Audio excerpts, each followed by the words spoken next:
So is it possible for someone to die from an atomic wedgie? Well, the answer might actually surprise you.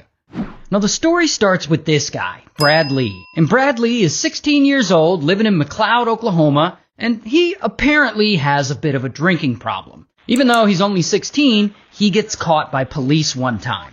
A few years later, he joins the Marines, and I guess he drinks a ton while he's there because he eventually gets discharged, partially because he was abusing so much alcohol. Once he's back to civilian life, his drinking doesn't get any better. Over the next 7 years, between 2004 and 2011, he gets caught drinking in public and gets fined 3 different times for public intoxication. He also apparently has a problem with drugs too, but it's never actually stated which kind of drugs, so I don't know. But you get the point. The man doesn't like to be sober. Now, I'm not sure how Brad Lee's family feels about all this, but one of his regular drinking buddies is this guy, Denver. And Denver is actually Brad Lee's stepdad, but they don't have a typical father-son relationship. They're more like friends. And Denver has a history of heavy drinking as well. Now, Brad Lee and Denver, they hang out often enough because he lives in a trailer next door to Denver and Brad Lee's mother. And Denver and Brad Lee's mother own that trailer, and Brad Lee is paying them rent to live in it. Now, even though they're drinking buddies, I imagine Brad Lee and Denver actually have a pretty hot and cold relationship.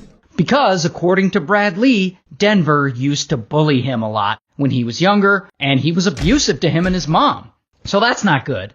So now we're in 2013, and Brad Lee is 33 years old, and Denver is 58. And Brad's still living in the trailer next door, still paying rent to Denver and his mom, and still drinking heavily. Now, for some reason, around this time, Denver files for divorce from Brad Lee's mom. Maybe it just isn't working out, or maybe they weren't getting along because he was allegedly so abusive. We aren't sure. But he files for divorce. And this is actually the 3rd time the couple has tried to initiate the divorce process. It seems like they go through this every few years.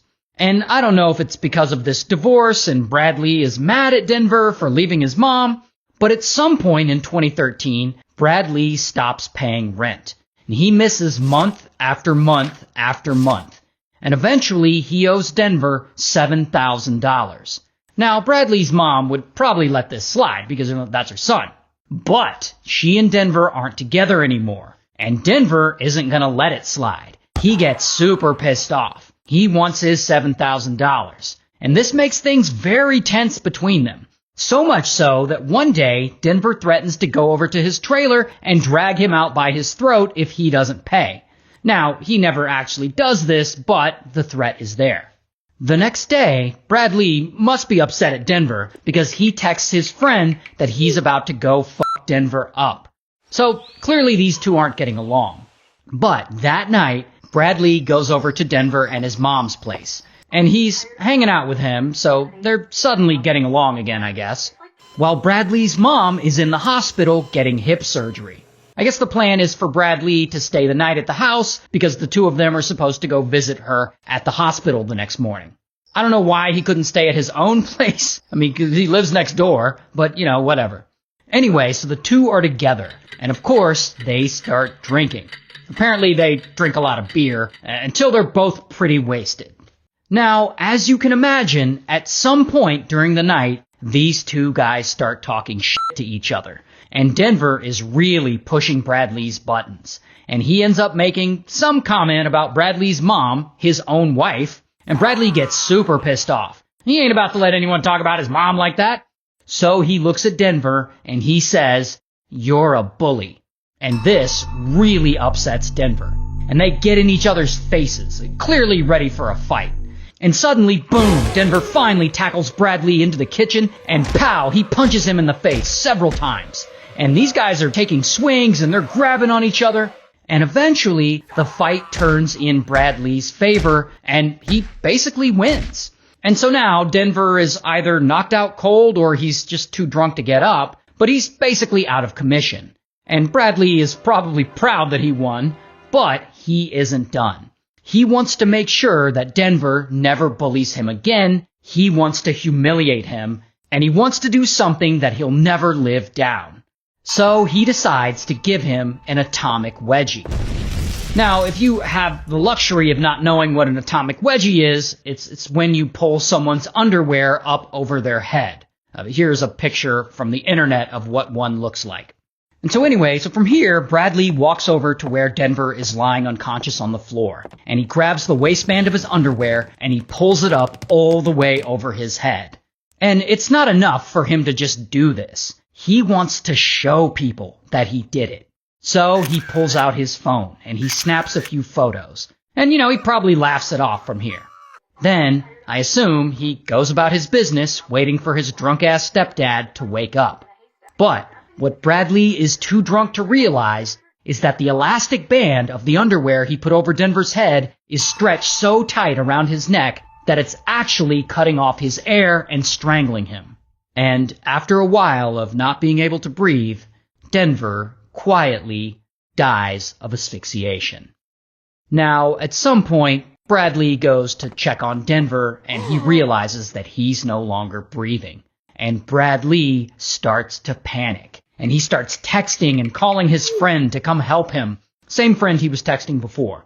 Now, while he's waiting for his friend to get there, I guess he tries to think of ways to get out of this. And in his drunken state of mind, he decides the only potentially good way to explain what happened in this situation is to claim self-defense.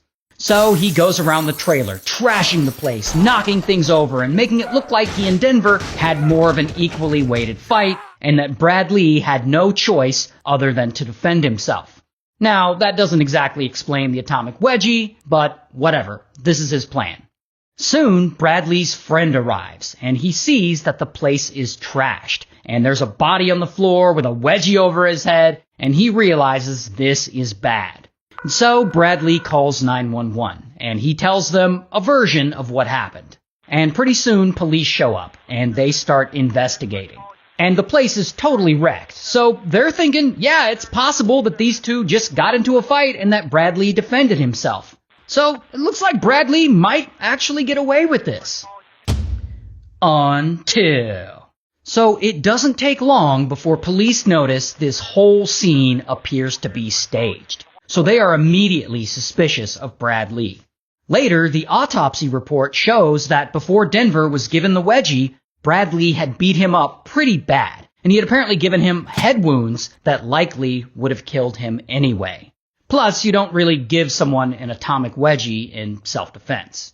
And so, bam, Bradley is arrested. Here's his mugshot. And ultimately, he takes a plea deal, pleading guilty to first-degree manslaughter, and he gets sentenced to 30 years in prison.